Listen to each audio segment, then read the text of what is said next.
Maurice Greene ready to run anchor. It figured to be the final battle between the U.S. and Canada. Remember, Canada had beaten the U.S. at the '96 Olympics in Atlanta, but in the semifinals yesterday, the second baton pass from Glenroy Gilbert to Trevino Betty was made out of the zone, much as the U.S. had done in Athens and was disqualified. Well, that was it.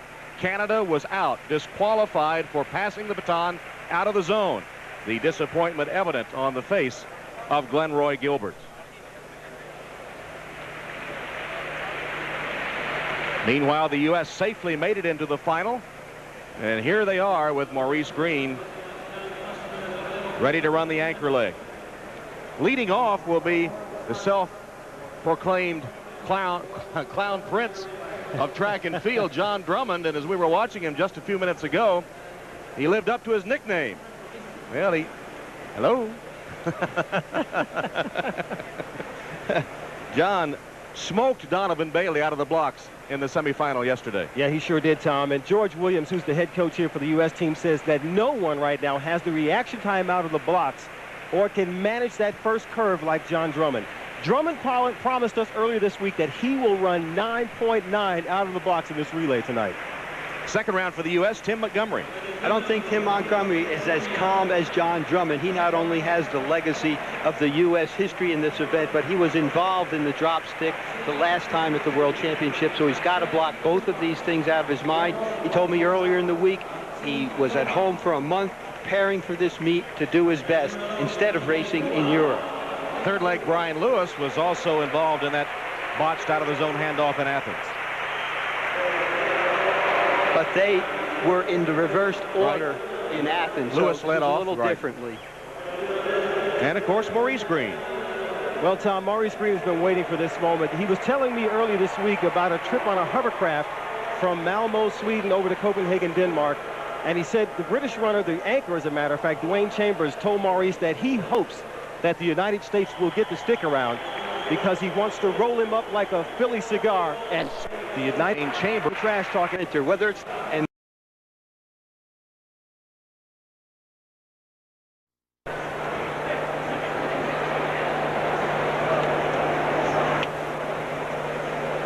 this is the only event in which Drummond is competing.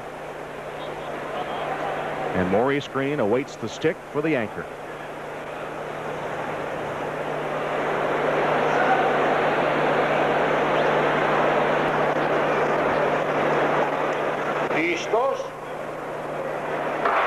Men's 4x100 underway, and once again, it is John Drummond coming out of the blocks.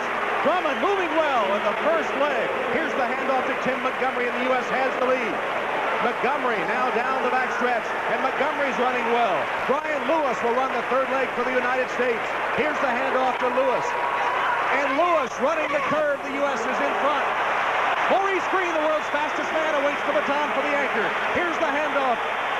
Greene has it. Nigeria's second. Great Britain is right there. Great Britain has the lead. Can Greene catch him? Here goes Maurice Greene, blazing to the finish. U.S. wins.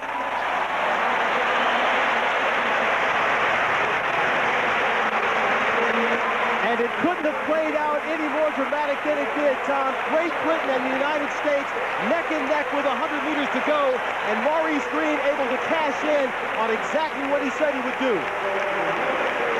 You got to give credit to both teams. This is a tough thing. There's a lot of nerve, and both teams passed the stick well. It really came down to, as if you had graphed this on paper, it came down to Maurice Greene being a tenth of a second faster than anybody else in the field.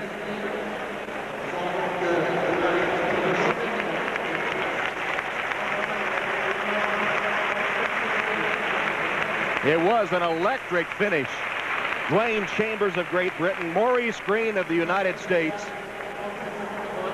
And it was Maurice Greene that made the difference. He and John Drummond share a moment as Greene collects his third gold medal of these games. New territory. No man had ever won the 100 or the 200 at a world championship. And the two former teammates at Norfolk State, Lewis and Montgomery, joining in the celebration. There's Maurice Greene. Boy, did he ever fly down the home stretch. Well, he flew the last 50 yards. The first 50 yards, it looked like he had a little bit of a problem on his left side. You know, I don't think there's ever been a closer race. When the U.S. has won in the past, they've had Carl Lewis, and he's blown everybody away, or they've lost it outright by not making the final. This was perhaps the tightest race I've ever seen the U.S. run. And what a moment for Tim Montgomery and Brian Lewis, always remembered for botched handoffs, and here they are able to come out and correct all that and have a spectacular moment.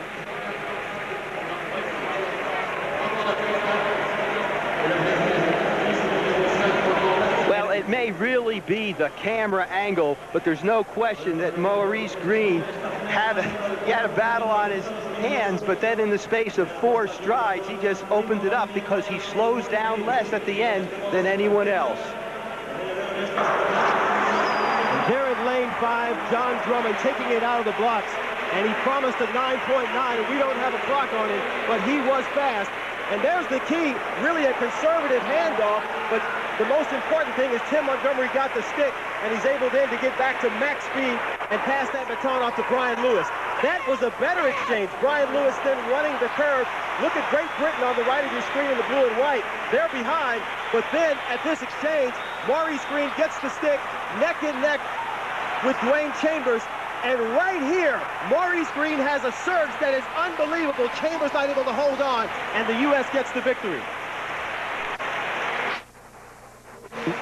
And now that we see it again, if John Drummond hadn't had such a great pass and Great Britain hadn't had such a poor pass on the first exchange, this race might have been different. Because from the second exchange on, the Brits were playing catch-up. Now, the U.S. had some real good passes, but the Brits really were catching them. And Montgomery handing off to Lewis, an excellent exchange there. Had to be a nerve-wracking situation for those two. They didn't want anything to go wrong. And Maurice Greene able to toe the line, hold on for just a moment, wait for Lewis to get to his mark, and then take off down the straightaway.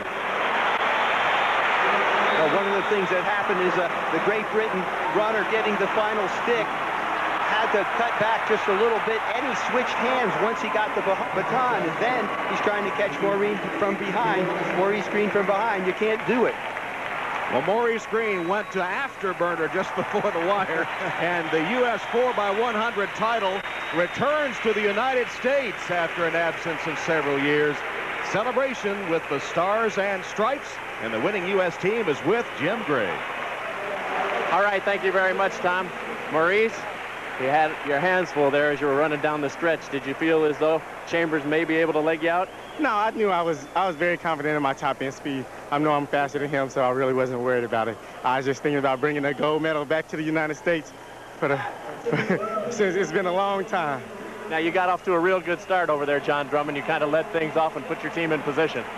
I just thank God that these fellas believed enough in me to put me on that first leg, and I wanted to run the best leg that I could run. I was trying to catch lane 8 if I could, and me and Tim had a great exchange, and I'm ecstatic right now. I'm feeling great. Tim, tell us about the exchange, particularly after the mishap in 1997. Oh, I came in with a lot of pressure on me. My teammates believed in me, and they took the pressure for me. They said, we got your back. So me and John had a great exchange coming from that second leg. I went down the back straight. I said I want to catch the lane in front of me. I done it, and it was great. Brian, you were also part of the mishap. Were you worried today that there could be another problem? No, I took a lot of pressure off me, you know what I'm saying, getting together with my teammates and let God take it in his hands, and I had no pressure, actually. Now, let me ask you, you went over to the Great Britain team who had said before the race, it was Darren Campbell, that the Americans are arrogant and they were going to whip you guys. You stuffed the American flag over his head. Tell us a little bit about that. What was that all about? Well, that was just showing him who's the best. I know he wanted to be part of the USA, but unfortunately he can't be, so I was just letting him have a little taste of it. 3 gold medals for you. Has this exceeded way beyond your expectations? Well, I expect more than anyone else expect out of me. So, I mean, I came in here to get 3 gold medals. I've achieved that. I just thank the Lord for letting my body hold up the way it has and letting me perform the way I have. John, you got the final thought here. First, what do you expect in Sydney, and did you miss the Canadian team? They've been your nemesis. Well, it was very misfortunate for them. I was looking forward to them being there because we wanted to settle a couple of scores over the past 2 years. And they were missed, but you know, that's part of the game. You got to get the stick around. And they experience what we experience, so they can't call us arrogant no more. Oh, you all set for Sydney? Oh, yeah, I'm loving it. I'm getting ready for it. Sydney's my next. I'm going to go conquer Sydney now. All right. He gonna have a Congratulations to you all. have a little trouble. They brought back the gold this time, Tom. They did indeed, Jim. And how good was this race? Well, the British team set a European record. No team has ever run faster and lost. Nigeria set an African record with the bronze, and Brazil in fourth set a South American record. What a race. U.S. has the 4x100 crown one more time, and Maurice Greene equals the World Championship record by winning 3 golds. Carl Lewis did it twice. Back with more from Seville in just a moment. 3 goals, baby! 3! And this is a fair start, and Maurice Greene got away quickly. Greene blasts out of the blocks as they come off the curve and head to the home straightaway. Maurice Greene is there. Over Quayle right alongside. Silva's moving up too, but Maurice Greene has the lead. Here they come for the finish. Greene is double gold. It feels so great to accomplish something that I've never tried before.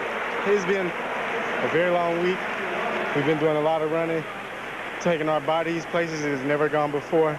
The bottom line is you have to go out there and perform and do the best job that you possibly can do and give it your all.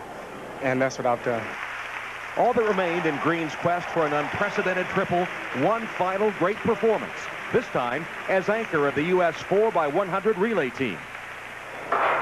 Men's 4x100 underway, and once again, it is John Drummond coming out of the blocks. Drummond moving well in the first leg. Here's the handoff to Tim Montgomery, and the U.S. has the lead. Montgomery now down the backstretch, and Montgomery's running well. Brian Lewis will run the third leg for the United States. Here's the handoff for Lewis. And Lewis running the curve.